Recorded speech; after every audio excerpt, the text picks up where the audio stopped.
Humblement te dis merci.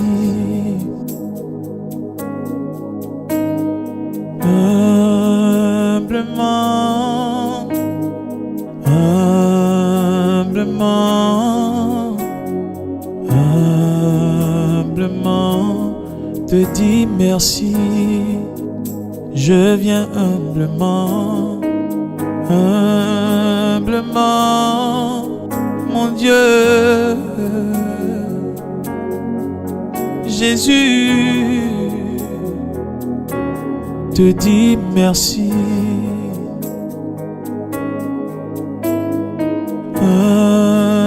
Humblement, je viens humblement,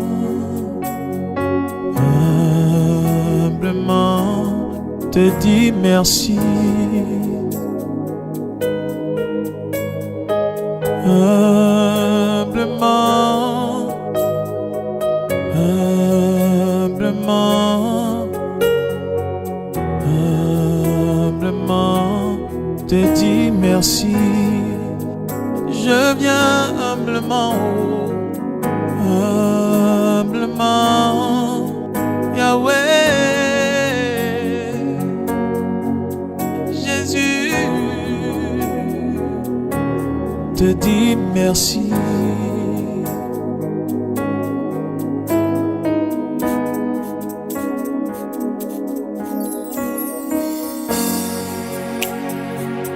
Ensemble, rendons-lui encore la gloire. Alléluia.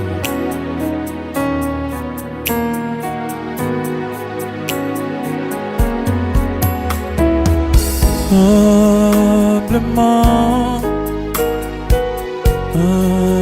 humblement, humblement te dis merci pour ton amour, ta fidélité, mon Dieu. Humblement, je viens, oh Jésus, te dis merci. Je viens humblement reconnaître ta bonté, ta fidélité.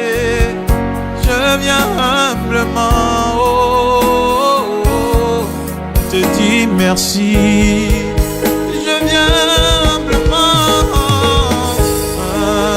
humblement de tout mon cœur, oh, oh.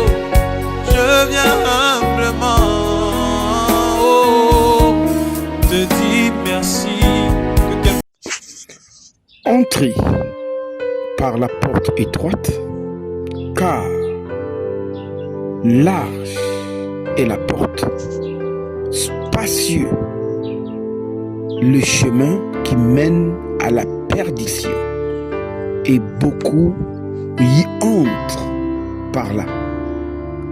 Resserrez le chemin qui mène à la vie, et peu les trouvent. Je viens par ce verset de Matthieu 7 à partir du verset 13 et 14 pour te souhaiter à toi qui m'écoute le shalom. Pour te souhaiter à toi qui se dit chrétien le shalom encore. Pour te souhaiter à toi qui cherche la voie véritable du Seigneur Jésus-Christ le shalom encore. Quand nous lisons ce verset en français simple, de façon simple, telle est notre habitude. Notre habitude, selon ce que le Seigneur nous a laissé, c'est de présenter les choses de manière simple. Nul n'est besoin de présenter l'évangile avec des concepts et avec un français gros, de sorte que les personnes ne comprennent pas. Nous présentons la chose dans toute la simplicité, dans le français familier et parfois en kikongo. Peut-être mélanger na kikongo na kachi parce que nous sommes congolais. Pour ceux qui ne maîtrisent pas le Congo, moi non plus je ne maîtrise pas ça bien, donc je fais un peu le mélange de tout. Et nous osons espérer que ce niveau d'expression soit accessible, pour être accessible pour tout le monde. Donc revenons dans notre verset de Matthieu 7, à partir du verset 30, du verset 13 et 14. Nous écoutons ce que Jésus dit. Le Jésus que tu pries, le Jésus que tu prétends prier, ou le Jésus que tu cherches. Il dit, large est la porte, spacieux le chemin qui mène à la perdition. Et il dit, et beaucoup entrent par là. Et spacieux, resserrer le chemin qui mène vers la vie, et peu les trouvent. Il dit même pas marcher, juste les trouver. Alors, pour toute personne normale, la question première devait être, est-ce que je suis dans le chemin resserré, ou est-ce que dans le chemin large où tout le monde rentre et va vers la perdition? La perdition veut dire l'enfer, la perdition veut dire le feu, la perdition veut dire la condamnation.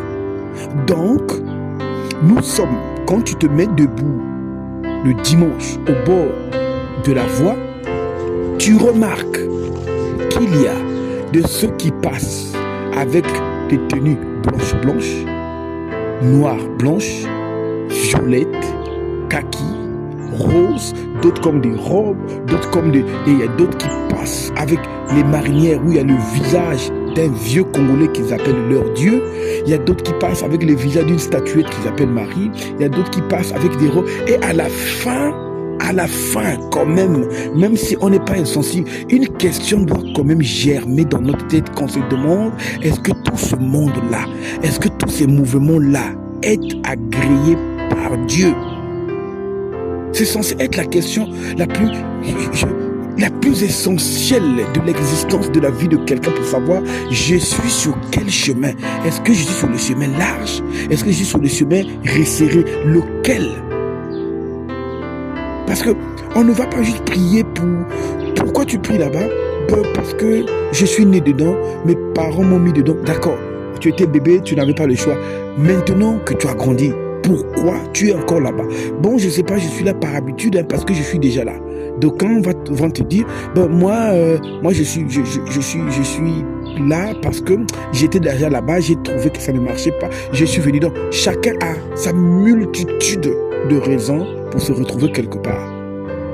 D'autres, parce que je cherchais un mariage, j'ai trouvé que là-bas, on se marie facilement, et ainsi de suite. Mais nous allons chercher la raison fondamentale, l'unique raison qui est censée nous emmener vers un lieu. L'unique raison qui est censée nous emmener vers un lieu est celle-là. C'est que dans le lieu où je vais, Dieu est là. Donc quand on te pose la question, pourquoi tu pries chez les Ngunza? Tu ne dis pas non, mais nous, il y a que religieux à Betchabako, Kabeto, tout ça, c'est des bêtises. Ça peut être religieux à Kokaben et tout. Est-ce que Dieu est là? Je ne parle pas de la solution de vos problèmes, parce que même Satan résout les problèmes. Même les magiciens, les ténébreux, les lucifériens résolvent les problèmes. Pourquoi tu es là-bas? La résolution, la solution ou ta réponse doit être je suis là-bas parce que Dieu est là-bas. Donc, on va faire ce petit exercice en nous disant la même chose. Je prie chez les Ngunza parce que Dieu est là-bas.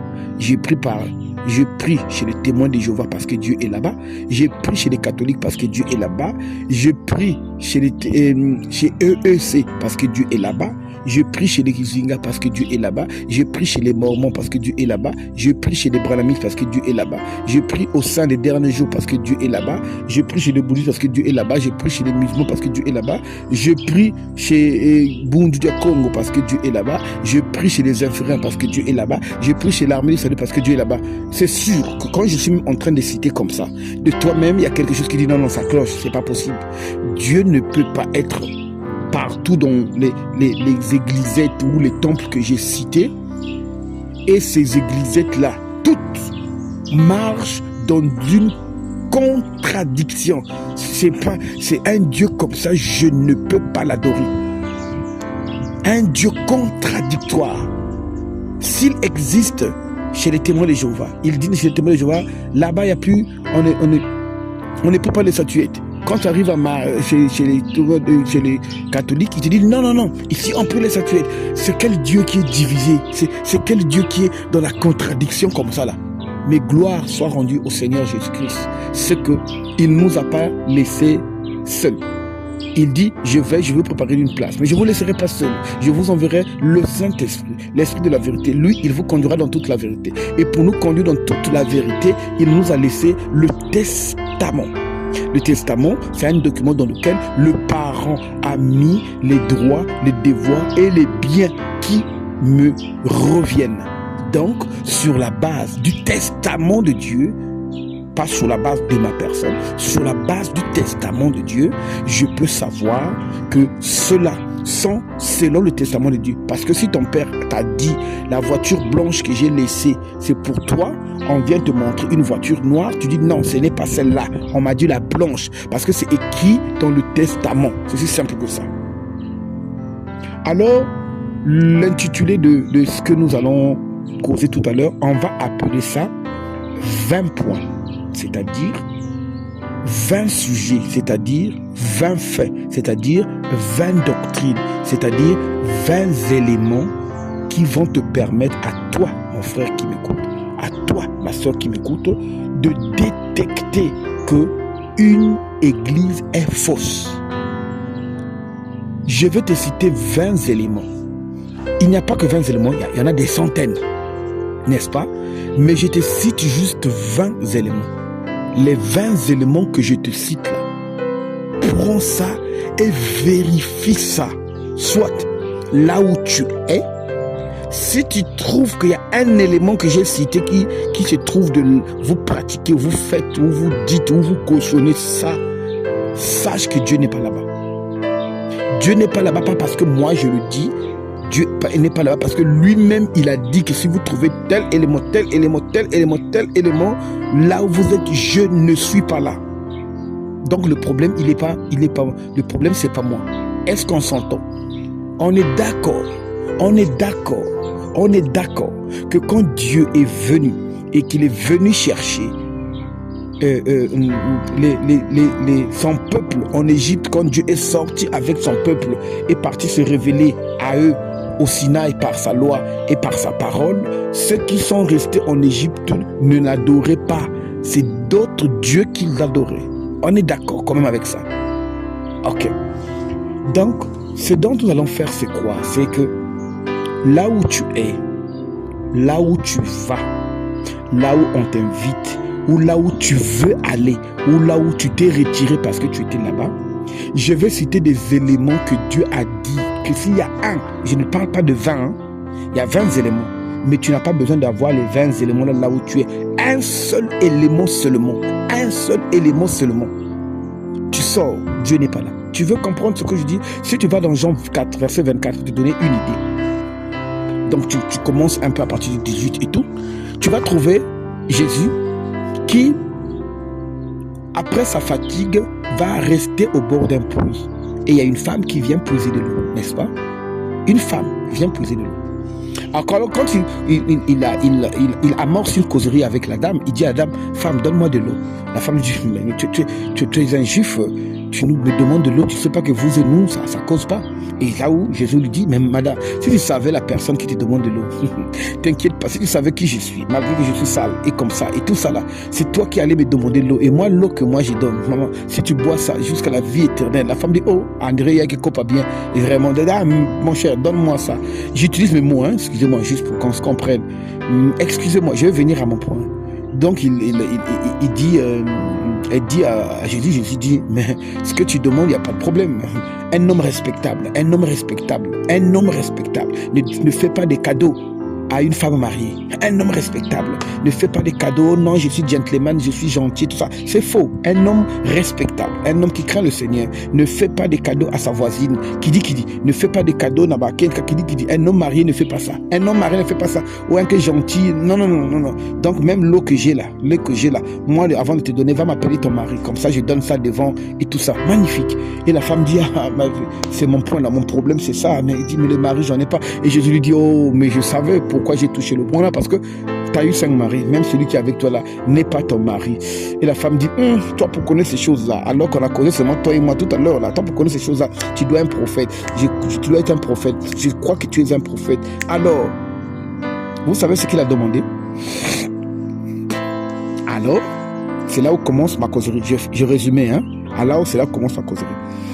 Elle dit à Jésus, alors j'ai aimé cette femme-là, elle est en face d'un prophète, elle est en face de la bouche autorisée, elle est en face d'un envoyé de Dieu, elle est en face, alors elle pose sa préoccupation, bien qu'elle a 5 maris, elle a eu 5 maris, le 6e n'était pas son mari, elle pose quand même sa préoccupation n'a rien à voir avec l'argent, sa préoccupation n'a rien à voir avec la santé, sa préoccupation n'a rien à voir avec tout, sa préoccupation c'est le chemin. Est-ce qu'elle est dans le gros chemin qui mène vers l'enfer ou sur le petit chemin? Vous avez vu sa préoccupation? Sa préoccupation se tourne là. Elle dit au fait, voici ma préoccupation. Vous, les Juifs, vous adorez à Jérusalem. Nous, les Samaritains, je donne un exemple. Imaginez 3 millions de personnes. Nous, les Samaritains, imaginez 3 millions de personnes. Nous adorons pour nous à la montagne là-bas. Vous comprenez, non? Un seul Dieu. 2 doctrines différentes déjà. Vous comprenez ça, non? Un seul Dieu, 2 doctrines différentes déjà. Ceux-là adorent là-bas, ceux-là adorent là-bas. Elle veut savoir. Donc vous avez un seul Dieu, paraît-il que vous priez. D'autres adorent dans la salle du royaume. D'autres sur le mont Carré. D'autres aussi, Kibossi. D'autres dans des tabernacles, d'autres dans les chapelles, d'autres dans des bâtiments, d'autres à pleine vie, d'autres à pleine foi. Mais nous devons être comme la femme samaritaine et poser la bonne question. Mais finalement, Dieu en question qui est unique, qui est censé avoir un seul esprit, qui est censé avoir une seule doctrine, c'est comment est-ce qu'il y en a gauche, droite? Vous avez vu sa question? Nous devons être comme cette femme-là. Et écoutez la réponse de Jésus. Il dit, femme, l'heure vient où ce ne sera ni à Kibossi, ni à Carré, ni dans les tabernacles, ni dans les chapelles, ni dans les assemblées, ni dans les branamistes.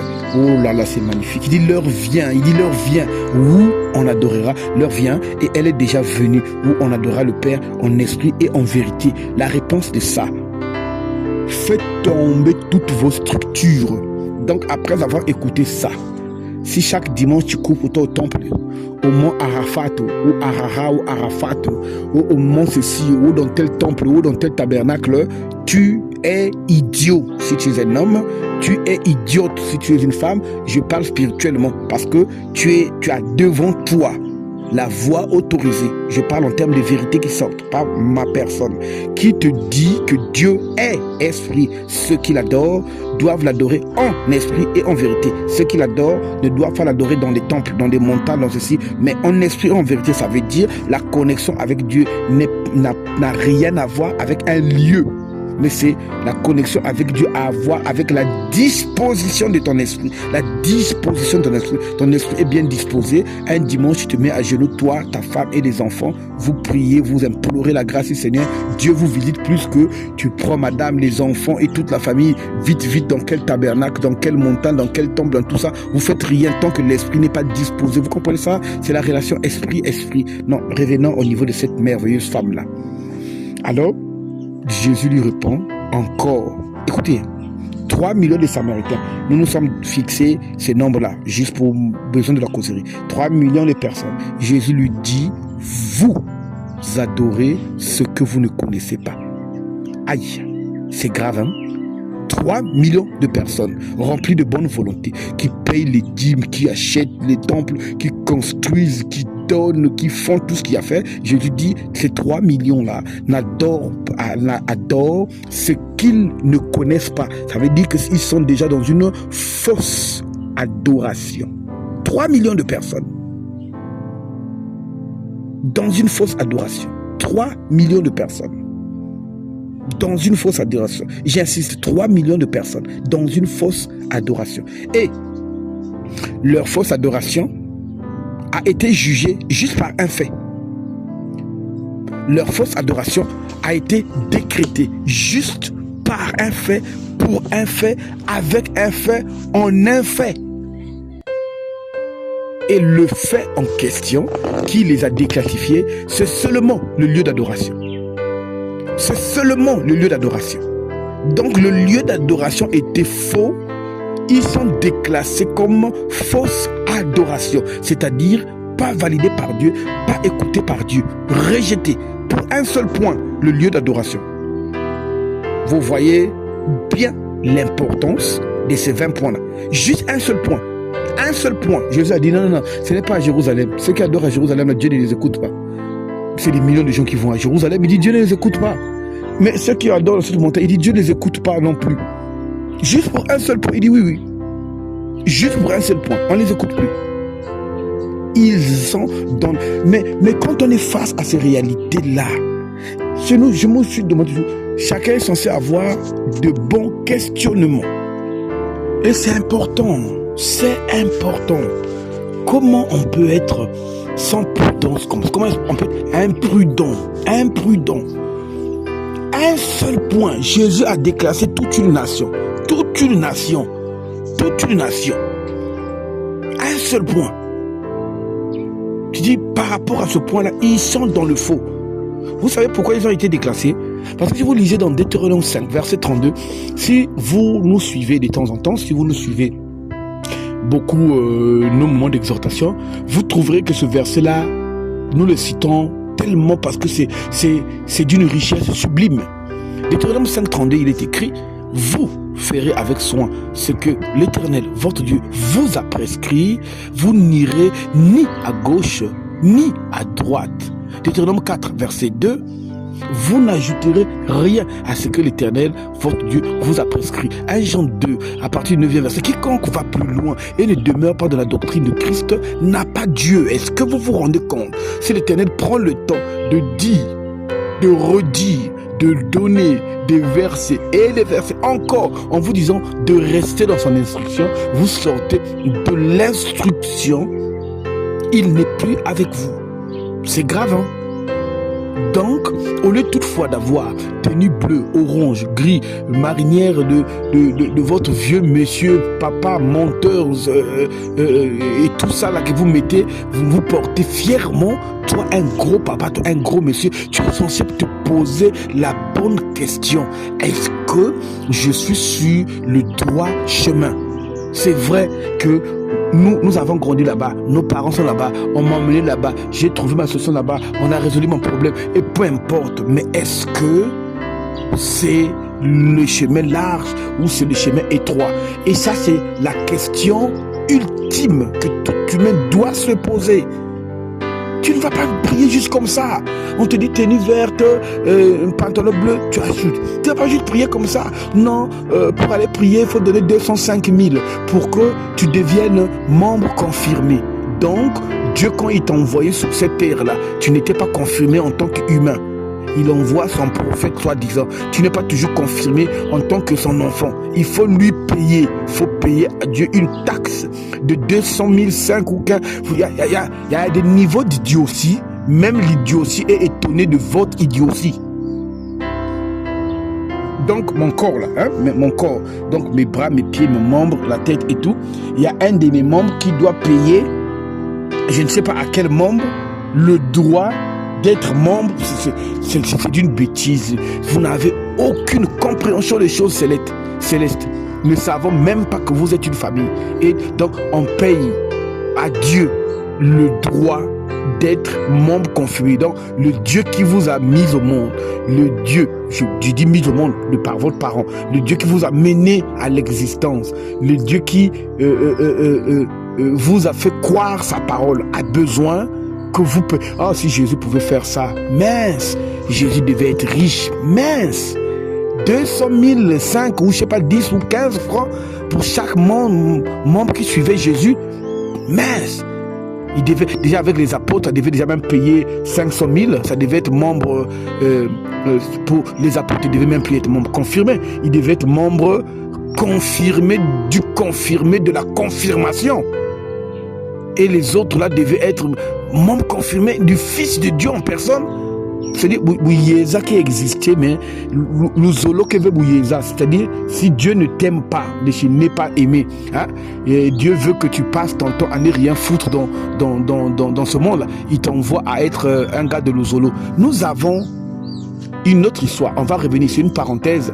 Nous avons un sujet qui traite en 5 parties pour montrer que l'Ozolo est une secte. Ne ratez pas ça. La personne qui vous a donné la prédication là, ou par qui vous avez eu la prédication là, demandez-lui Donnez-moi encore les sujets qui traitent de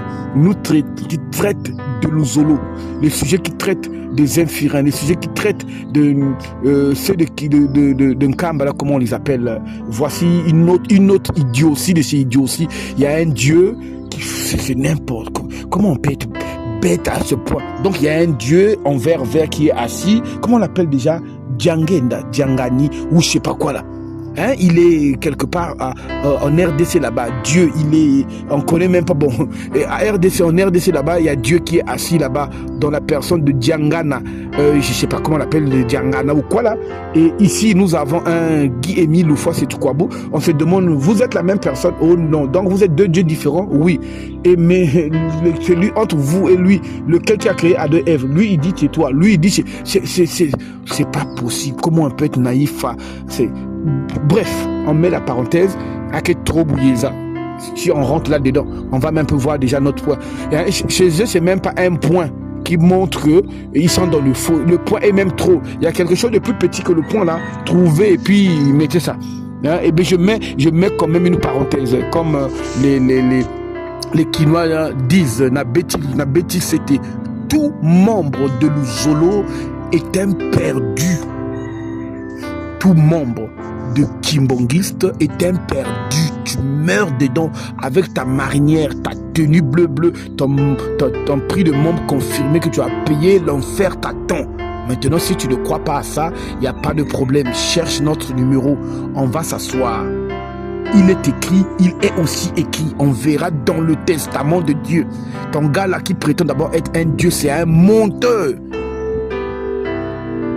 Guy-Émile Loufois, c'est tout quoi beau, qui prétend être... On ne comprend pas, quelquefois c'est lui Jésus, quelquefois il est venu accomplir la mission de Jésus, quelquefois... Ça c'est quel Dieu? Un Dieu papa irresponsable, c'est-à-dire un Dieu qui vit à Kibossi, qui a eu des enfants, dont les enfants ne vont jamais le voir, dont il ne vient jamais voir les enfants, un papa irresponsable. Je ne sais pas pourquoi le Saint-Esprit fait que je parle de Guy-Émile. C'est sûr qu'il y a quelqu'un de Guy-Émile qui m'écoute ou qui m'écoutera là. Donc un Dieu qui vient sur la terre, qui vient coucher avec, bon, il a eu je pense son historique parle je pense de 4 femmes et je sais pas combien d'enfants, mais du moins il a eu plus de 2 femmes. Donc Dieu est venu coucher avec sa propre créature. Dieu dans un corps de chair est venu coucher avec sa propre créature. Ne prenez pas l'exemple avec Jésus. Jésus c'est une cellule qui a été créée dans le ventre de Marie. Donc il n'y en a pas eu contact chair. Donc votre Dieu a eu de contact sexuel. Votre Dieu a joui. C'est n'importe quoi. Et il est là à Kibossi. Ces enfants physiques qui sont là ne vont pas le voir. Donc les enfants de Dieu sont là, mais ne peuvent pas aller voir Dieu. Ou bien bon, il est Dieu tout puissant. Faut quand même un Dieu pour lui exposer les problèmes. Faut l'envoyer une lettre. On envoie une lettre à Dieu. Mais le monde a changé. Qu'il nous donne seulement son adresse WhatsApp, comme ça et pour sortir de cette bêtise là, depuis qu'il y a des WhatsApp et des appels vidéo, Dieu en question a disparu. Quand il y avait les cassettes où on pouvait tripatouiller là, il envoyait les cassettes. Dieu envoyait les cassettes. Alors que le vrai Dieu envoie les anges qui apparaissent aux gens et tout ça. Lui, il envoie les cassettes. Bon, d'accord, c'est révolu maintenant que nous avons WhatsApp. Fais-nous un appel vidéo qu'on te voie. Fais-nous un appel vidéo. Dieu n'a plus de WhatsApp. Un faux Dieu, un foutu Dieu. Et toi qui suis ça, dans le mouvement là, vous mourrez. L'enfer t'attend brillamment. Tu ne me crois pas, t'inquiète.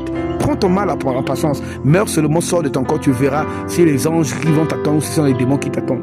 Bref, revenons à notre sujet. C'était de savoir les 20 points qui montrent qu'une église est fausse. Avant de parler des 20 points qui montrent qu'une église est fausse, il faut quand même que je te définisse, que je te montre d'abord quels sont les points, c'est-à-dire les choses qui font d'une église une église. Tu comprends? C'est-à-dire, avant même que tu vois les 20 points là, il y a d'abord des choses qui te montrent que tu as affaire à une église.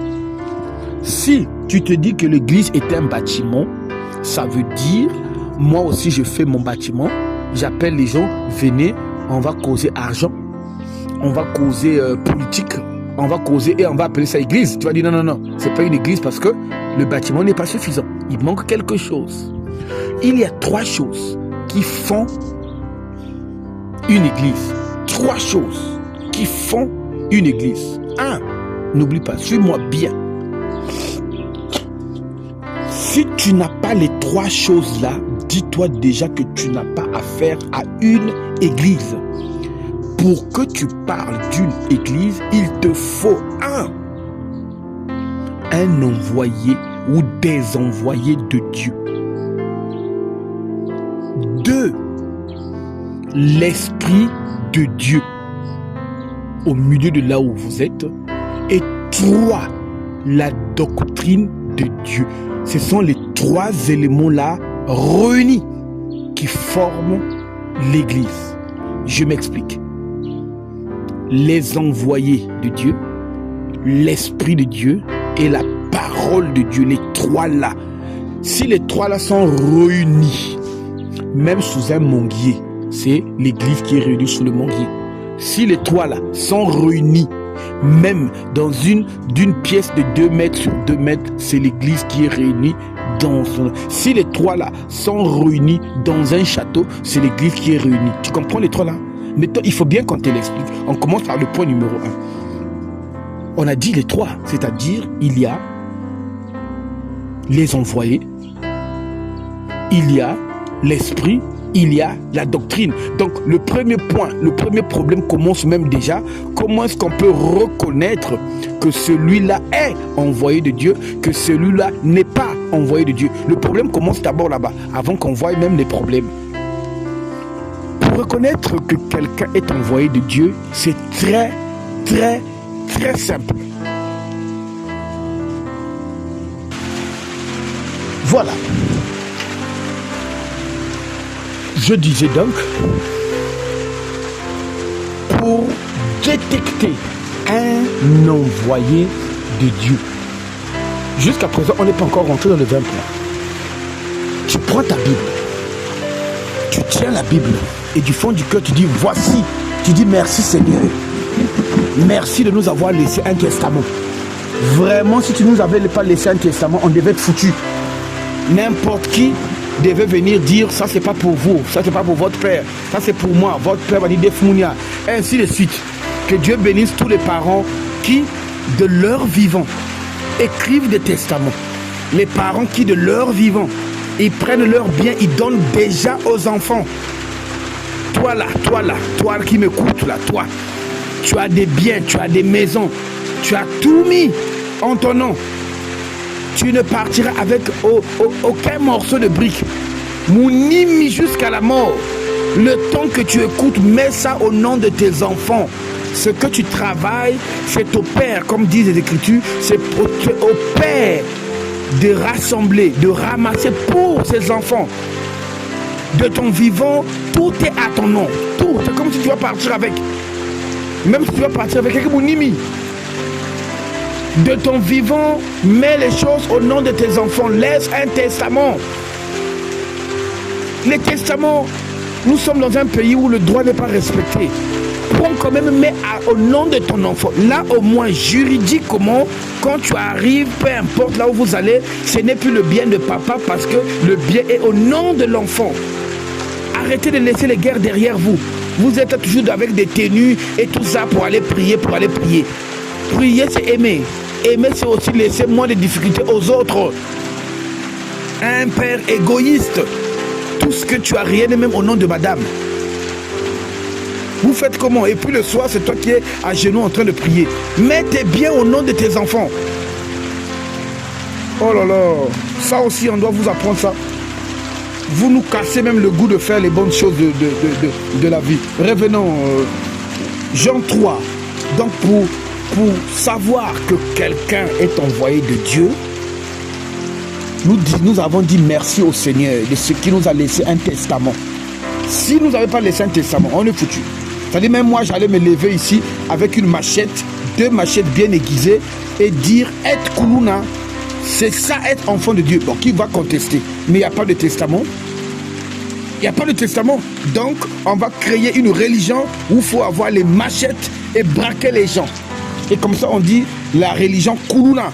et on va nous appeler le Koulounais et le Koulounaise. Mais Dieu n'a pas laissé le testament. Mais Dieu merci, il a laissé un testament où on peut savoir, là il a autorisé, là il n'a pas autorisé. Allons-y, Jean 3, à partir du verset 34, il est dit ceci. Écoutez le testament de notre Père. Notre Père dit, celui que Dieu envoie dit les paroles de Dieu. Donc, le premier point qui te permet de savoir que tu as un envoyé de Dieu devant toi, si ce qu'il dit est conforme à ce qui est écrit. Voilà pourquoi si tu vas dans Acte 11, on te parle, vous avez déjà entendu l'expression des chrétiens de Béret, non? Malgré que Paul pouvait ressusciter les morts, malgré qu'il pouvait traiter, soigner les maladies, malgré que son ombre, malgré que les tissus qui touchaient son corps guérissaient les malades, mais quand il prêche, la Bible dit que les gens de Béret avaient des sentiments plus nobles, c'est-à-dire des sentiments que la Bible félicite, trouve que c'est même ça qu'il faut avoir. Qu'est-ce qu'ils faisaient? Tout ce que l'apôtre Paul leur disait, tout ce que l'apôtre Paul les disait, eux, ils allaient vérifier si ce que l'apôtre Paul dit est écrit dans la loi. Et la Bible dit ce qu'il faisait là était honorable, louable. Donc c'est quelque chose qu'on enjoint tout le monde à faire. Vérifie ce qu'on te dit là. Est-ce que c'est écrit? Quelqu'un va se lever aujourd'hui. Oh non, je suis venu accomplir la mission secrète de Jésus. On est d'accord. Montre-nous où c'est écrit que Jésus, en partant, avait laissé une mission secrète.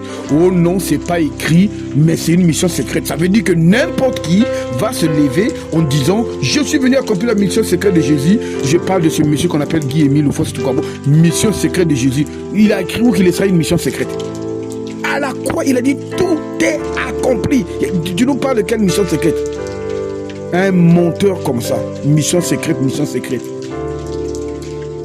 Et ces gens, que Dieu délivre son peuple qui se trouve là-bas. Plus j'en parle, plus ça m'énerve. Revenons à l'essentiel. Donc, vous écoutez ce qu'ils disent et vous comparez à la Bible.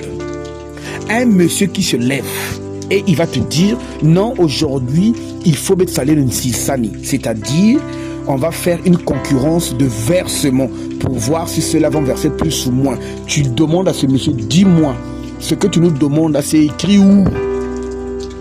Où est-ce que le Père a laissé ça dans le testament? Oh non, le Père n'a pas laissé ça, mais c'est moi-même qui fais. Giflez-le. Donc, c'est toi-même qui fais. Donc, tu penses que nous quittons nos maisons pour venir écouter ce que toi-même tu penses. Oh, nous le faisons parce que ça ne motive pas les gens à donner. Mais si ça ne motive pas les gens à donner, laisse-les. Ton problème, il est où? S'ils ne donnent pas, ce n'est pas à toi qui ne donne pas, c'est à Dieu. Fous-leur la paix. On ne contraint pas les gens à donner. 2 Corinthiens 7,9, que chacun donne ce qu'il a résolu dans son cœur, sans tristesse ni joie, car Dieu aime celui qui donne avec joie. Vous avez ramassé ça où? Voici notre... Soyez fiers de votre testament. Ne laissez personne être au-dessus de votre testament. Il est au-dessus du testament, balance-le ailleurs, qu'il soit col roulé blond, robe de poupée, image de je ne sais quoi, il est mort au fin fond de Kari-Kari, ou bien qui est assis en Kamba là-bas, ou féminine là qui foutent rien, qui viennent coucher avec, venir faire l'homosexualité avec vos enfants que vous appelez enfants de cœur et consort là, et tu as le testament avec toi, le bien de ton père, tu laisses qu'on parle, tu as le testament, mais comme le comédien le disait, mais un cadavre va mourir. J'ai le testament de mon père m'a laissé tel bien, et toi tu vas venir prendre, non, c'est toi. Quand je lui montre, regarde le testament, tu n'es pas dans le testament, et lui-même il a le même testament en question, où il n'est pas dedans, et puis tu le laisses prendre, mais toi tu as un problème. Donc tu fais les choses de toi maintenant, tu penses qu'on a quitté notre maison pour venir écouter des histoires. Ça, on va citer ça parmi les points. Écoutez, deuxièmement, comment est-ce qu'on peut savoir que quelqu'un n'est pas envoyé? On va prendre Deutéronome 13. Je vais lire à partir du 1er au 3e verset, d'accord? Il est écrit ceci. Excusez-moi, je suis un peu oui. Il est écrit ceci. Si se lève au milieu de toi un prophète, les prophètes, toujours, prophète inter, si je lève au milieu des prophètes, un prophète ou un songeur, écoutez, te disons, allons auprès d'autres dieux. Autre Dieu implique autre évangile, implique autre parole, implique autre alliance. Tu me demandes de prier avec les bougies rouges, jaunes, verts, bleus, encens, celle de Chine ou celle de Congolais ou tout ça, c'est écrit rouge. Oh non, c'est pas écrit, mais chez moi qui fait. Donc tu sais que moi je quitte ma maison pour venir écouter toi, né dans le péché, conçu dans l'iniquité, un être menteur, vil et pécheur qui ne peut rien pour mon mérite. T'as un problème. Et c'est ça que vous devez avoir. C'est-à-dire, vous devez être quelqu'un. Quand tu arrives quelque part, celui qui prétend servir Dieu là-bas, c'est ça s'est gâté ici là. Mais ne soyez pas lâche à ce point-là. Quelqu'un a quitté son trône. Quelqu'un a payé de son sang pour vous donner la liberté. Ne la vendez pas. Et la Bible, à partir du 3e verset de Deutéronome 13, la Bible donne le conseil. Tu n'écouteras pas les paroles de ce prophète ou de ce songeur. Dès qu'il vient avec un autre évangile, tu ne l'écoutes pas.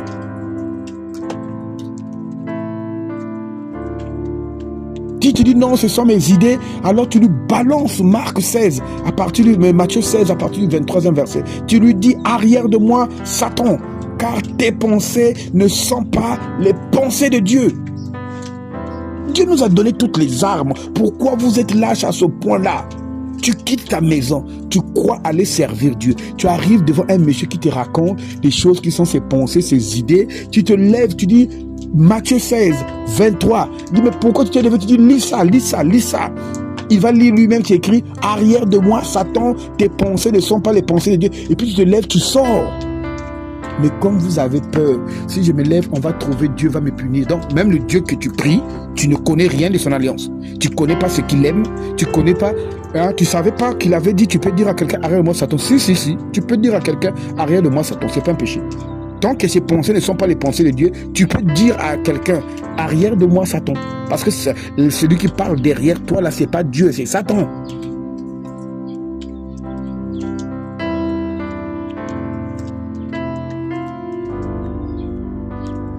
Voilà, c'est si simple que ça.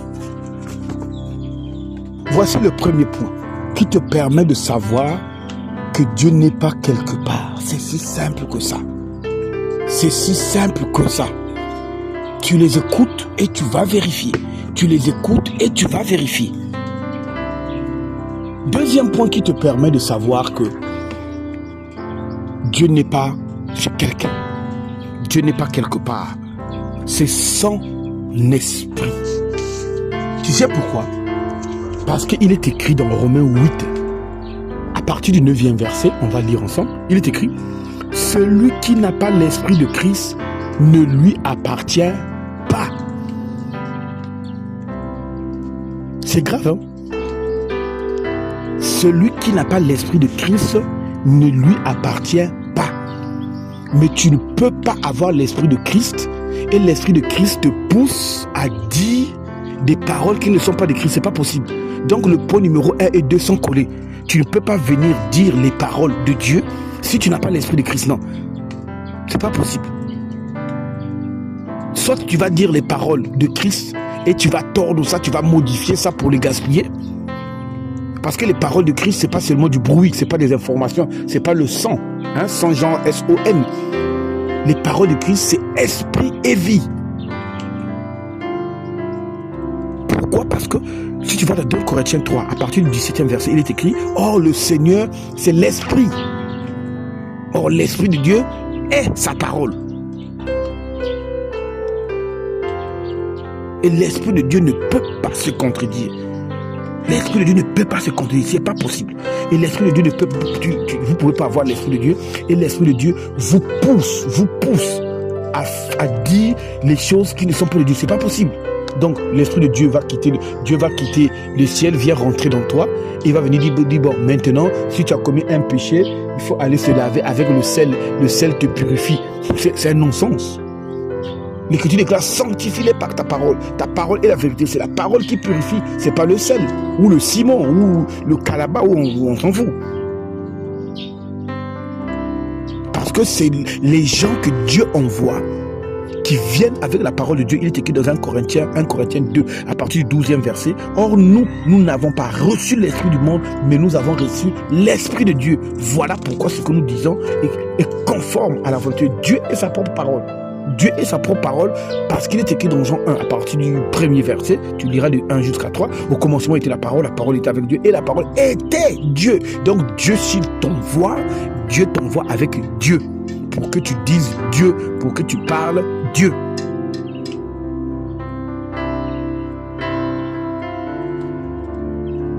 Écoutez. Apocalypse 19, à partir du 11e, on va lire 11e, 13e. Écoutez. Puis je vis le ciel ouvert et voici parut un cheval blanc. Celui qui le montait s'appelle Guy Émile Fosse-Tuka. Oh non. Attends, peut-être que je n'ai pas bien lu. Celui qui le montait s'appelle Djangé Ndakanga. Non, c'est pas lui encore. Celui qui le montait s'appelle le pape. Non, c'est pas lui. Celui qui le montait s'appelle William Armbana. Non, c'est pas lui encore. Oh là là. Mais celui qui le montait s'appelle Fidèle et Véritable. Et il juge et combat avec justice. Ses yeux étaient comme une flamme de feu et sur sa tête étaient plusieurs diadèmes. Il avait un nom écrit que personne ne connaissait, ce n'est lui-même. Il était vêtu d'un vêtement teint de sang. Écoutez son nom. Son nom, c'est pas Émile. Son nom, c'est pas Djangé. Son nom, c'est pas un pape. Son nom, c'est pas William Aaron Branham. Son nom, ce n'est pas je ne sais qui encore là. Son nom est la parole de Dieu. La parole de Dieu est une entité vivante, est un esprit. Donc celui qui vient avec la parole de Dieu vient obligatoirement avec l'esprit de Dieu. Parce que sans esprit de Dieu, tu ne peux pas parler de la parole de Dieu. Parce que et la parole et l'esprit, c'est une seule chose. Oh, magnifique. Il y a tellement de choses à développer dans ça. Ils n'ont pas la parole de Dieu, ils n'ont pas l'esprit de Dieu. Vous ne pouvez pas avoir la parole de Dieu et puis vous êtes là en train de demander aux gens non. Vous pouvez vous tromper une fois parce que vous ne connaissez pas, mais l'esprit ne vous laissera jamais dans l'erreur parce que la promesse est l'esprit vous conduira dans toute la vérité. Or, si ça l'esprit ne vous conduit pas dans toute la vérité, ça veut dire que Dieu est un menteur. Or, il est écrit, Hébreux 6, 18, c'est écrit quoi? Il est impossible que Dieu mente. C'est pas possible. Et la troisième chose, le troisième point qui vous permet de savoir que vous avez en face de vous une église, c'est la doctrine. La doctrine, c'est quoi? Appelez ça l'ensemble des paroles, l'ensemble de systèmes de fonctionnement, l'ensemble des principes qui régit cette entité organisationnelle. Ok? Donc, pour connaître la doctrine, elle est simple. Vous allez dans Jean 7, à partir du 16e verset, il est écrit, ma doctrine, ça c'est Jésus qui parle, ma doctrine n'est pas de moi, mais de celui qui m'a envoyé. Vous comprenez bien qu'on repart au point de départ. Il faut un envoyé. C'est lui qui t'envoie. C'est celui qui te donne la doctrine. Donc si tu veux savoir la doctrine que j'écoute là, qui a envoyé. Donc en écoutant seulement la doctrine, tu sauras qui a envoyé. Si la doctrine est de Dieu, c'est Dieu qui l'a envoyé. Si la doctrine n'est pas de Dieu, il n'y a que deux côtés.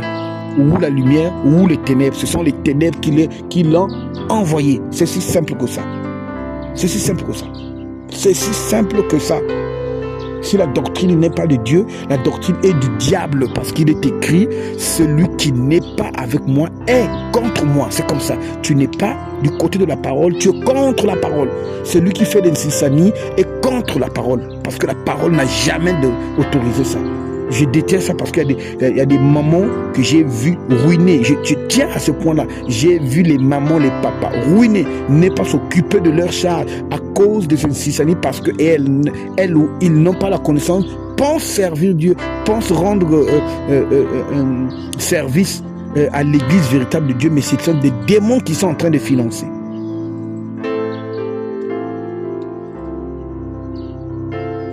Donc, la doctrine. Pourquoi c'est si important la doctrine? Pourquoi elle est si importante? Écoutez.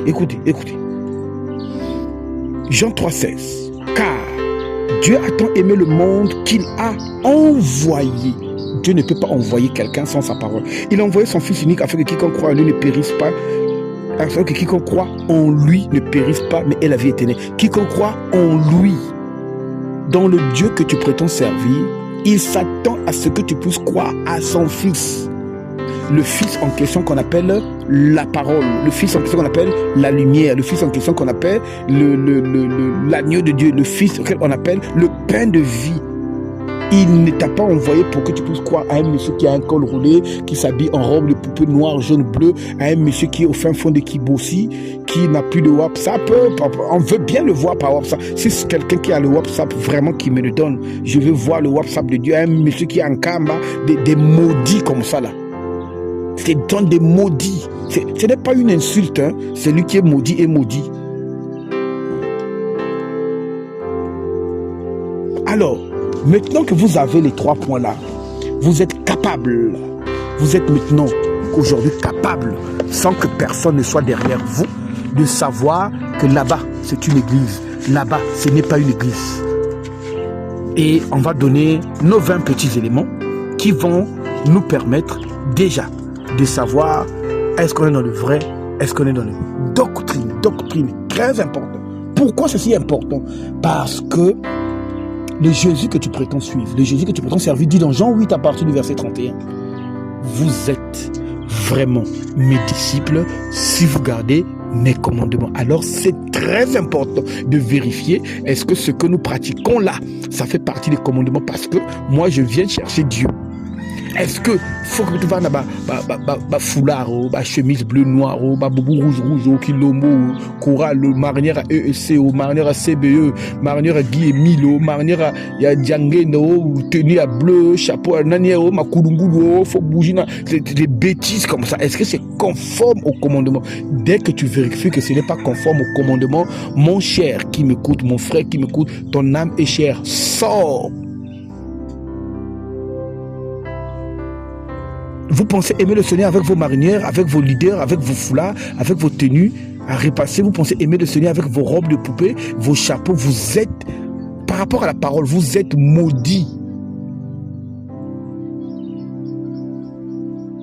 Ce sont des maudits. Attends, je vais exprimer ça. Regarde. Quiconque porte la marinière de Guy Émile, de Djangenda ou de je ne sais quel leader, quiconque porte les noirs, blancs, rouges, noirs, col roulé, robe de ceci, robe de ça et tout ça pour servir Dieu, écoute-moi mon frère, tu es un maudit. Écoute-moi ma soeur, tu es une maudite. Tu sais pourquoi?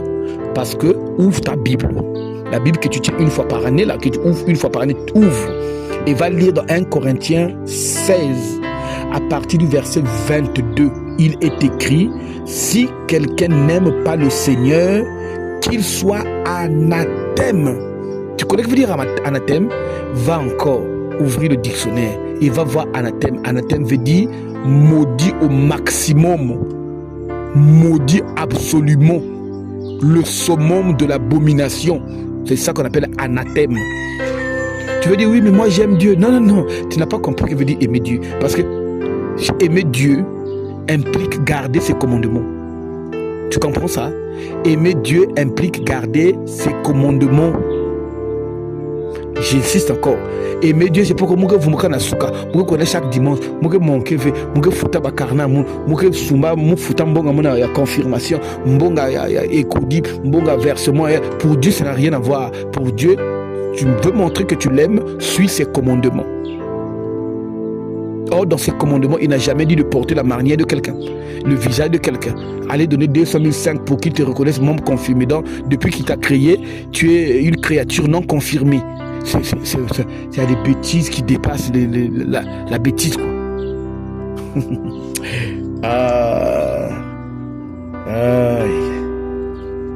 Aïe. Bien, allons voir nos 3 points.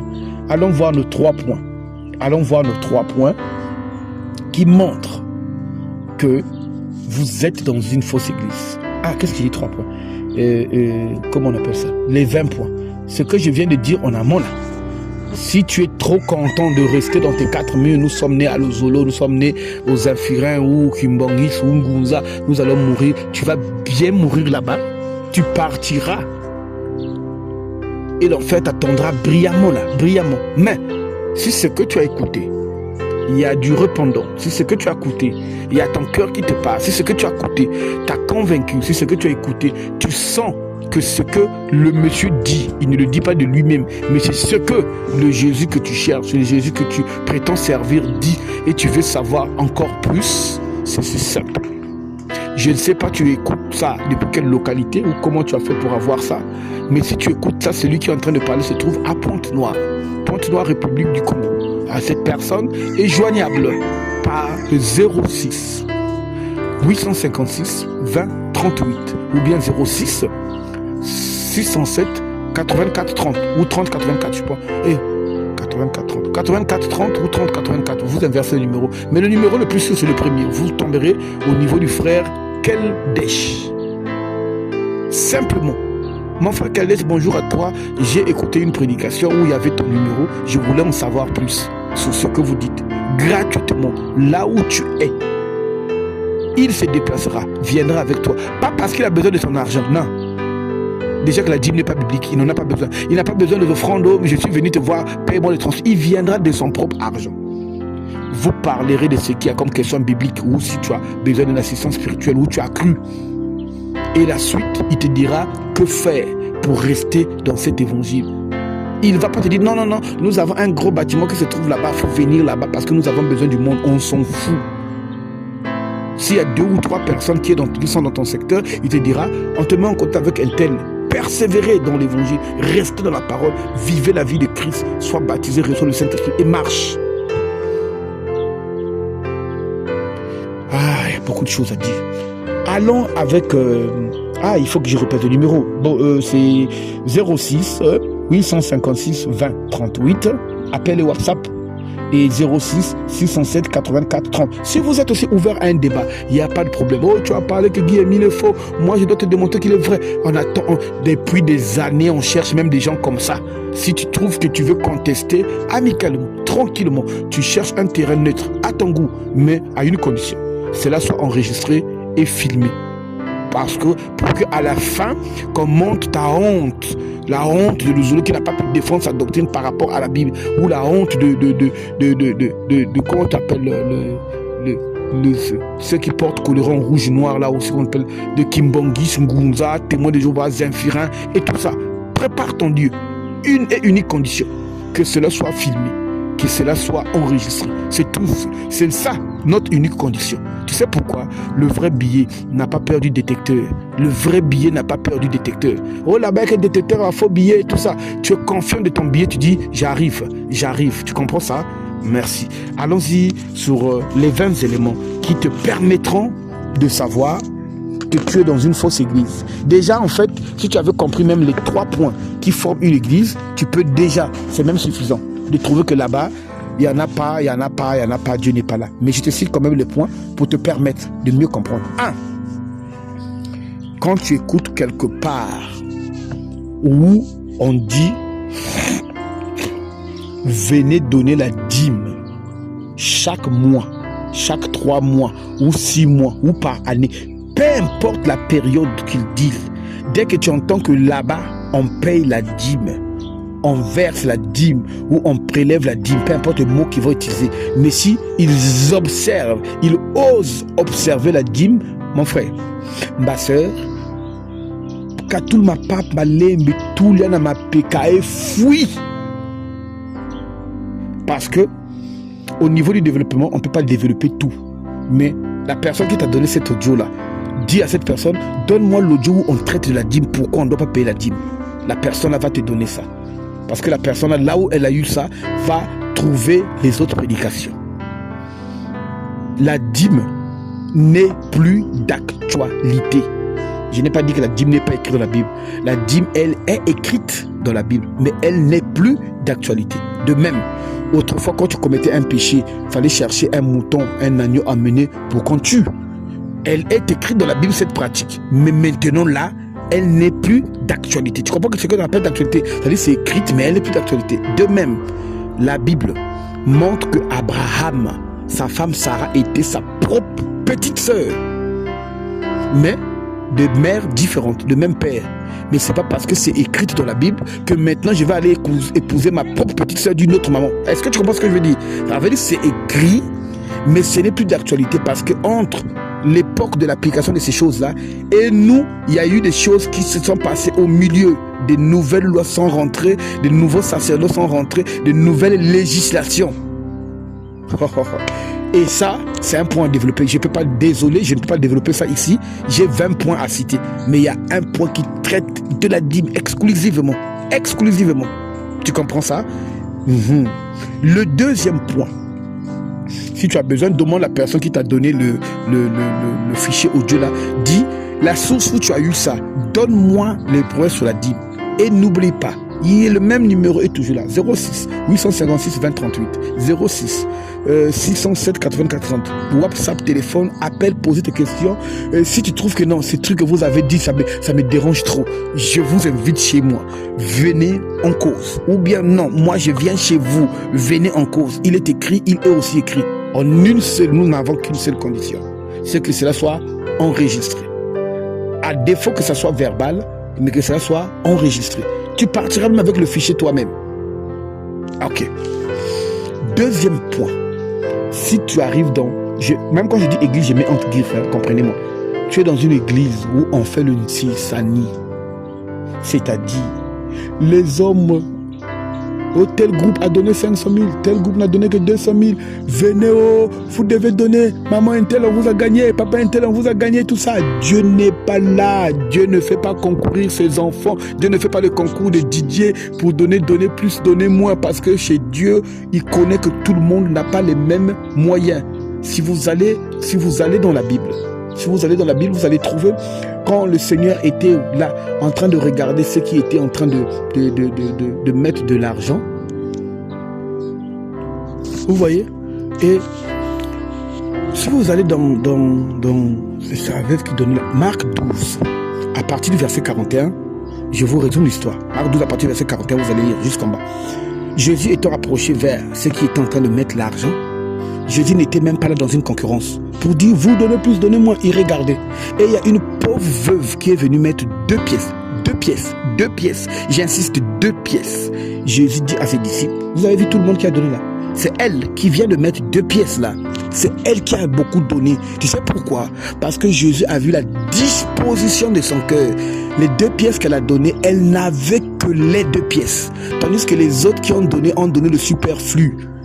Jésus, comme c'est lui qui sonde les cœurs et les reins, lui qui a la capacité de voir la vie de tout un chacun, Jésus vient de donner son verdict. Il dit le verdict, c'est celle-là qui a donné 2 pièces. Magnifique. Et ça met fin à tout Nsisani. Que groupe Ecodi me pèse plus, groupe Anoné me pèse moins. Donc, qu'est-ce qui te prouve qu'elle me pèse plus? Parce qu'eux, ils ont donné 1 million et ils ont donné 500 000. Mais on ne donne pas plus par rapport au billet. On donne plus par rapport à la disposition si quelqu'un a donné le nécessaire, tout ce que la personne avait pour survivre. Mais même ça, vous ne savez pas ça, parce que vous n'êtes pas de Dieu. Dieu ne vous a jamais envoyé, vous ne savez pas ça. Vous êtes matérialiste. Vous êtes des voleurs. Vous faites ce qu'on appelle les ataloko, ce que font les Didier. Dans les boîtes de nuit, un tel est venu, l'homme est dans la place, et le gars fait sortir les billets pour faire sortir le culte de l'ego. Ça n'a rien à voir avec la présence de Dieu. Donc, mon frère qui m'écoute, ma soeur qui m'écoute, tu vas dans un milieu où on fait les Nsisani, tu sors, Dieu n'est pas là-bas. S'ils avaient Dieu, Dieu devait leur dire ce que je suis en train de te dire. Troisième point. Vous allez quelque part, à la fin du culte, ou je ne sais pas au début, mais du moins, on vous donne des enveloppes pour dire au prochain culte, mettez quelque chose dedans. Dès que tu prends une enveloppe comme ça, tu prends la personne qui te donne ça, tu lui gifles ça dans la face. Il va dire, mais pourquoi? Tu lui dis, 2 Corinthiens, écoutez bien ça. C'est parce que, vous savez, si vous avez on est en train de partir de l'enveloppe, il y a au moins 20 personnes qui viennent se lever, au moins 30 pour dénoncer. Non, ça là, c'est pas pratique. Ces gens-là vont fermer leur boutique. Ils profitent de votre ignorance parce que vous êtes ignorant. Vous êtes ignorant, vous êtes naïf, vous êtes naïf et naïf. Parce que si quelqu'un commence à partir de l'enveloppe, 50 personnes viennent se lever pour dire ce que tu nous donnes, c'est écrit où? 50 personnes lui rappellent qu'il est écrit 2 Corinthiens. Regardez bien le verset là. 2 Corinthiens 7, 2 points. Verset 9. Que chacun donne ce qu'il a résolu dans son cœur. Ce que j'ai résolu dans mon cœur là, tu ne connais pas. Ne me donne pas l'enveloppe. C'est moi qui viens de résoudre dans mon cœur que je vais faire ça. Je n'ai pas besoin de ton enveloppe. Si j'en avais besoin, j'allais te demander. Ne vous laissez pas voir. C'est-à-dire, le sang précieux qui a coulé à la croix pour ta liberté. L'être parfum divin qui est venu mourir, vivant 30 ans comme un seul homme, négligé de tout, homme de douleur, habitué à la souffrance. Il a porté tes meurtrissures. Et tout ça, c'est pour qu'un idiot qui n'a rien foutu de sa vie, qui est du haut de la chair là, n'a guère à col, guère à ventre, où tu dois cotiser pour qu'il achète la garniture à sa femme, à ses filles, à ses enfants, les envoie dans des bonnes écoles et tout ça, pour que toi tu souffres. Mais comment est-ce qu'on peut être idiot à ce point-là? Que chacun donne ce qu'il a résolu dans son cœur, sans contrainte, sans tristesse. Car Dieu aime celui qui donne avec joie. Quand tu me donnes une enveloppe, tu me contrains de donner. Qui t'a dit que c'est au cul de demain que j'allais donner? Je peux résoudre dans mon cœur pour dire, bon, moi je donnerai quelque chose, je dois mettre une enveloppe pour l'œuvre du Seigneur en janvier. Mais nous sommes depuis novembre, j'ai dit ça en janvier. Mais toi, quand tu me donnes l'enveloppe pour dire, décembre, tu dois venir, tu lui gifles ça. On te chassera de leur synagogue, parce que c'est pas l'église de Dieu. Parce que c'est l'église de Dieu. Dès que tu allais donner 2 Corinthiens 7, 9, tout le monde devait se mettre à genoux pour dire Amen, tu as raison, repentons-nous tous, on va se repentir et tout. Mais même quand tu leur diras le verset là, ils vont te forcer l'enveloppe parce qu'ils ne sont pas soumis à la loi de Dieu. Et ils te trouveront une menace, on te chassera de leur truc. Mais si vous avez 10, 15, 20 personnes comme ça dans une assemblée, mais l'assemblée là va fermer les portes. Ou on vous chassera les vers là pour vous dire que vous êtes rebelle. Vous n'êtes pas rebelle. Vous avez pris juste votre testament et votre loi et votre droit pour dire notre Père n'a pas autorisé ça. Et on s'en fout de toi. Nous, ce qui est important, c'est celui qui est parti à la croix pour nous. Qu'est-ce qu'il a dit? Arrêtez d'être lâche. Un sang divin a coulé pour votre liberté. Oh non. Quatrième point. Dès que tu vois ça dans... Je mets l'église entre guillemets. Fuis. Dieu n'est pas là, c'est une église des démons. L'église où les gens portent la marinière, portent les marinières de leur leader, ou de leur prophète, ou de leur gourou, ou de leur je ne sais qui. Donc, si tu es dans une, entre guillemets, église comme ça, où ils portent les marinières, les effigies, les drapeaux. Je ne sais pas pour ceux de notre époque, je suis en train de faire cet audio-là en 2025. Moi, quand j'étais tout jeune dans les 2021, dans notre quartier, moi j'ai grandi au fond de Tchétché, dans la voie du fond de Tchétché, là, il y avait un monsieur qui passait en blond. Ce qui m'étonnait, j'étais encore petit, le monsieur là passait, il avait une tenue blanche, donc il y a un genre de plastique que nous on appelle les bougies, un genre de sandales, ceux qui ont vécu connaissent.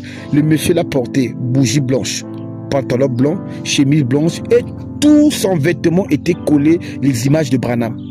Il avait agrafé les photos de William Marion Branham partout, en haut, donc devant, derrière et tout.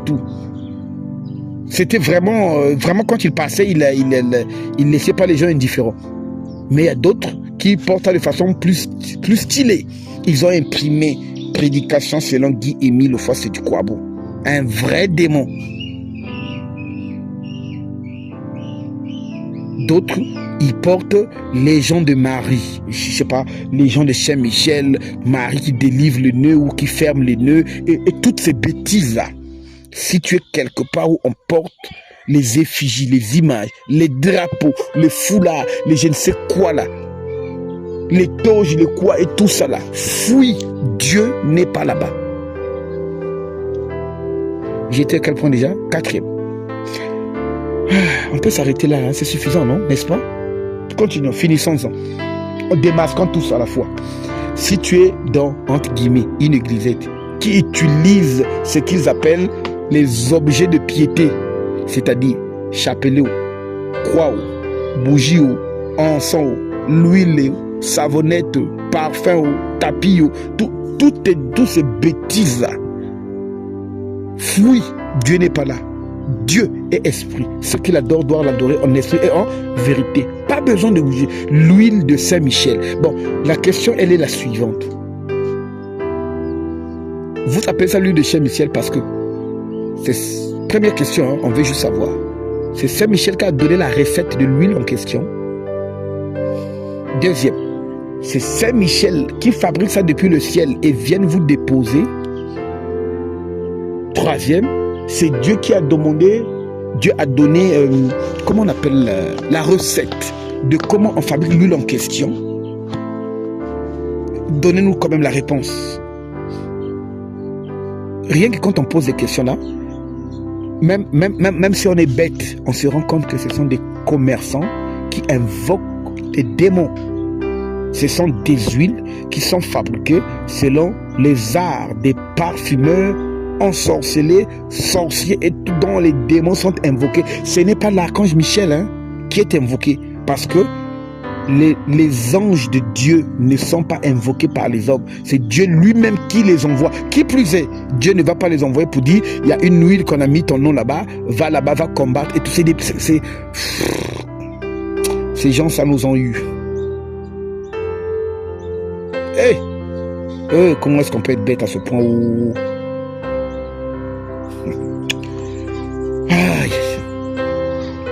C'est déjà trop, vous avez compris. Sixième point, tu es quelque part où on accroche la photo de leur leader ou de leur prophète ou de leur Dieu. Au Guerre Hakim, il y a une photo de Branham là-bas, il y a une photo de Sétukwabou, il y a la photo de, comment on appelle le vieux là, le vieux de F Fraternité, Vérité, Lumière, le vieux de FVL là, j'ai oublié, la photo de Mbungu ou la photo de dès que tu es là-bas, tu sors, Dieu n'est pas là-bas. Oh, je ne sais pas comment on va dire, Seigneur, qu'il te plaise de disposer ça dans le cœur de tes enfants qui t'écoutent. Huitième point. Septième point. Si tu es quelque part où on porte des vêtements sacerdotaux, les vêtements sacerdotaux, c'est quoi? Ce sont des vêtements qu'une personne ou un groupement de personnes, les vêtements qu'ils sont obligés de porter pour servir leur Dieu. Ça peut être pour prêcher, pour chanter, pour louer, pour je ne sais quelle cérémonie. Ils sont obligés de mettre ces vêtements-là. Si tu es dans un groupe comme ça, tu sors. C'est là où tu vas trouver Kilombo, Bakena tenu à bas, Chorale qui n'a tenu à bas, le prêtre Yann Moskina, col blanc ou col noir, ou vert, ou jaune, ou bleu, ou peu importe. Tu sors, Dieu n'est pas là-bas. Dieu n'a jamais demandé qu'il vous faut un vêtement spécial pour le prier. Bon, il faut bien que je dise, chaque point que je développe ici, chaque point là est déjà une prédication. Il y a des prédications où j'ai développé ça en long en large. Demandez juste à la personne qui vous a donné le fichier audio là que j'ai besoin de tel point. Il a dit que chaque point est une prédication. Il va vous donner ça. La personne qui vous a donné cet audio là. Huitième point. Si tu es quelque part où donc on va peu chanter Dieu. Mais qui t'a dit que pour chanter Dieu il faut être à Kilombo, il faut être dans la chorale. David qui chantait Dieu était dans Kilombo. Il était dans quelle chorale? Il était dans quel CBU? C'est n'importe, c'est des bêtises. Tout chrétien est adorateur. Ce n'est pas ta tenue blanche noire qui fait de toi un adorateur. Jamais. Mais si tu veux mieux comprendre, appelle 06 856 20 38. Quand on développe ça, il y a trop de choses à dire au même moment. Je vais où? Huitième point. Tu es quelque part. Cotisation sur cotisation. Cotisation sur cotisation. Mais on va acheter les tôles pour le temple, les bancs, les murs, à gauche et tout ça. Dès que tu es là-bas, tu sors. Parce que l'argent est censé servir aux vivants, pas le bâtiment. On est censé maximiser l'argent aux vivants. C'est-à-dire, il y a des vieilles, il y a des veuves, il y a des démunis. On doit maximiser pour leur donner un peu d'argent. Vivre Nayao. Au lieu, oh non, il nous faut R+4. Il faut un climatiseur partout. Dieu n'a pas besoin de ça. Vous pouvez avoir un grand hangar. Grand hangar. Même tout là, poteau et tout ça là. Vous priez sincèrement dans la vraie doctrine. Dieu est avec vous. Vous pouvez avoir 4 étages climatisés jusqu'aux toilettes. Dieu n'est même pas pour lui là-bas. Parce que Dieu, ce qu'il a besoin, ce sont des doctrines. Pas, il faut mettre sous le parle, il faut mettre ça à l'école, il faut mettre ça à la radio, il faut mettre ça à la télé. Vous avez toujours des trucs, c'est pas possible ça. L'évangile vrai, l'évangile vrai là, vous n'avez pas ça. Vous avez besoin de tirer des bâtiments et tout pour propager quelle parole. Si tu es quelque part, je crois que c'est le 9e point. 9e ou 10e, bon, on va prendre ça comme 9e. J'ai perdu le point, le film, hein, on va dire c'est le 9e point. Si tu es quelque part où la femme prêche, tu sors, Dieu n'est pas là.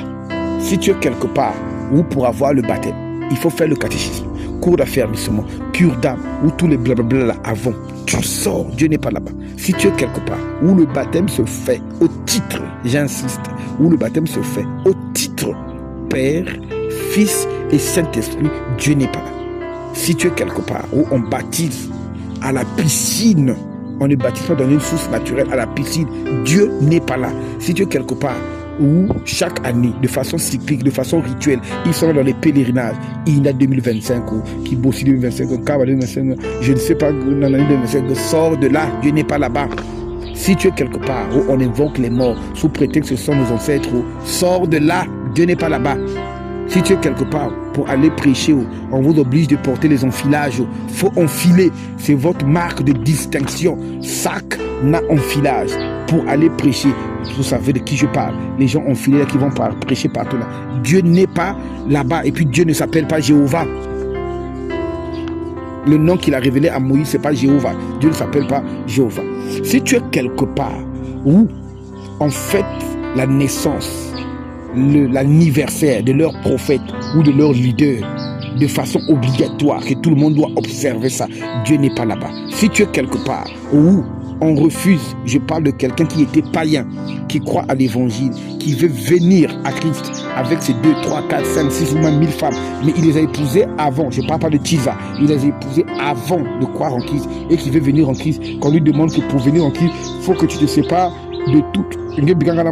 C'est écrit nulle part. Ça veut dire que Dieu n'est pas là-bas. Si tu es quelque part où on défend les gens, certaines personnes, que ne doivent pas se marier ou pour servir l'œuvre de Dieu, il ne faut pas que tu te maries de façon obligatoire. On les oblige ça. Dieu n'est pas là-bas. Si tu es quelque part où il y a des choses qu'on vous interdit de manger, oh chez nous on ne mange pas ceci, chez nous on ne mange pas cela, Dieu n'est pas là-bas. Si tu es quelque part où celui qui est à la tête, celui qui est devant, vous appelez, c'est notre guide, c'est notre père spirituel, Dieu n'est pas là-bas. Si tu es quelque part où on vous dit non, il faut venir célébrer le mariage à l'église au lieu de culte, Dieu n'est pas là-bas. Oh, un tel est mort, il faut qu'on emmène son corps là où nous prions au lieu de culte pour lui donner le sacrement ou pour prier ou pour dire je ne sais quoi. Dieu n'est pas là, vous n'avez rien compris. Si tu es quelque part où il faut porter le chapelet, Dieu n'est pas là-bas. Si tu es quelque part où on baptise les enfants, Dieu n'est pas là-bas. Ou si tu es quelque part où il y a les enfants de cœur, les enfants de scout, ou enfants de poumon, ou enfants du cœur, ou tout ça, Dieu n'est pas là-bas. Si tu es quelque part où le pasteur, son point préféré, je suis appelé à plein temps, donc je ne travaille pas, c'est à vous de lui donner pour qu'il mange. Dieu n'est pas là-bas, qu'il aille travailler. Il a travaillé.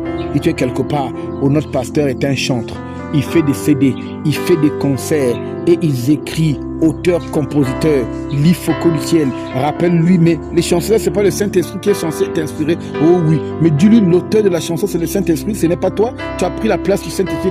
Dieu n'est pas là-bas. Si tu es quelque part, c'est écrit tabernacle, Dieu n'est pas là-bas. Ah, j'ai dépassé déjà 20. Oh là là, non, on s'arrête. Alors, mon frère, ma soeur, tous les points qui ont été évoqués font l'objet d'une prédication, d'un enseignement particulier. Ici, nous avons juste condensé. S'il y a un point qui t'intéresse, un point où tu es choqué, un point qui ne t'a pas convaincu, un point où tu veux des éclaircissements, ou un point où tu veux débattre, tu veux venir en confrontation, un seul numéro, 06 856 2038, le frère Keldesh, il vous dirigera vers la personne qui est en train de parler. Parce que le numéro que je vous donne, ce n'est pas la personne qui parle. Mais la personne qui parle est assez rare par rapport à ses occupations, disons boulot. Mais il y a une personne qui est plus disponible, qui est souvent là, qui dira les mêmes choses que je dis, et même plus. Rempli du Saint-Esprit, il dira même plus.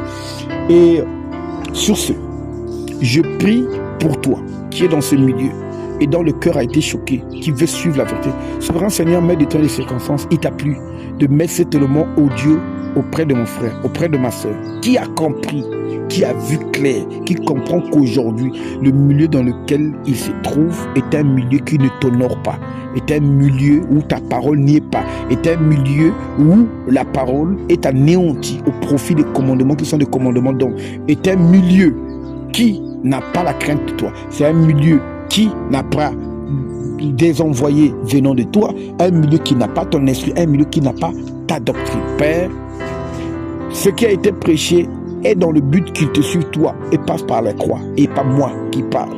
Car moi aussi, j'ai été de ces milieux-là. J'ai été sorti par la même intelligence, par le même esprit. Donne à mon frère et à ma soeur la force de sortir de tous ces blocages qui les maintiennent là, connaissant la vérité et qu'ils embrassent le vrai évangile. Au nom de Jésus-Christ de Nazareth. Amen. Sois béni, toi qui m'écoutes. Sois béni, toi qui m'a écouté. Maintenant, si tu boudes, tu es en contestation, tu fais partie des maudits, il n'y a pas de problème. Viens à Jésus, il te bénira. Et on t'expliquera ces choses-là. Shalom.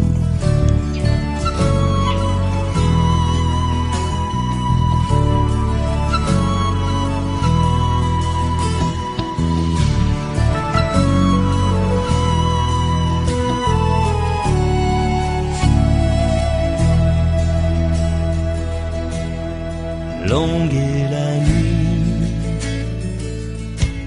et profond le silence. Les ténèbres ont l'absence de lumière et d'éclat, de l'ombre à l'oubli, de la peine à la faute, à ne croire à rien d'autre qu'à l'effort sans la foi. Mais j'élève la voix, je me lève et je crois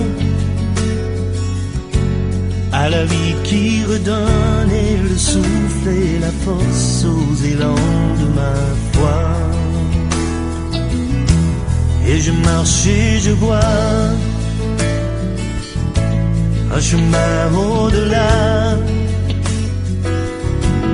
une étoile au matin et la nuit qui s'en bat au cri de ma joie. Dans mon cœur tant d'écrits et mes lèvres se ferment sur des mots qui m'enferment dans le sens qu'ils ont pris. Et pourtant je sais bien, avec l'aube à ma porte et les chants qu'elle m'apporte, je saurai le chemin. Je lève la voix, je me lève et je crois à la vie qui redonne et le souffle et la force aux élans de ma foi. Et je marche et je vois un chemin au-delà,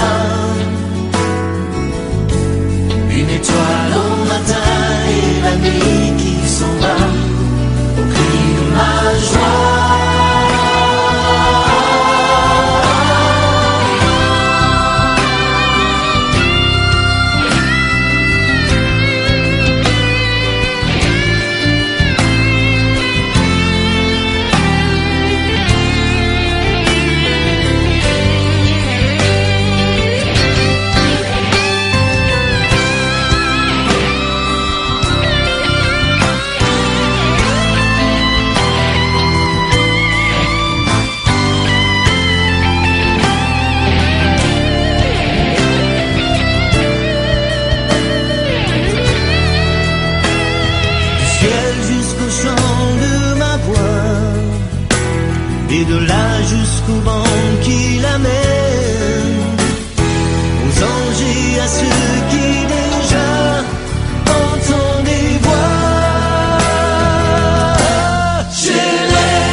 souffle et la force aux élans de ma voix. Et je marche et je vois un chemin au-delà, une étoile au matin et la nuit qui s'ouvre au cri de ma joie.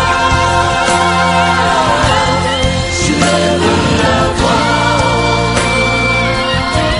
je me lève et je crois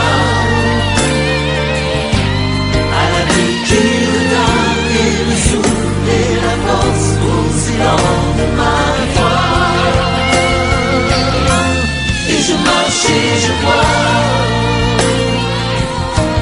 un chemin au-delà, une étoile au matin et la nuit qui s'en va au cri de ma joie.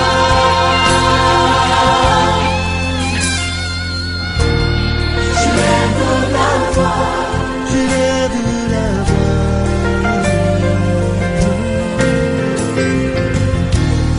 Je lève la voix, je lève la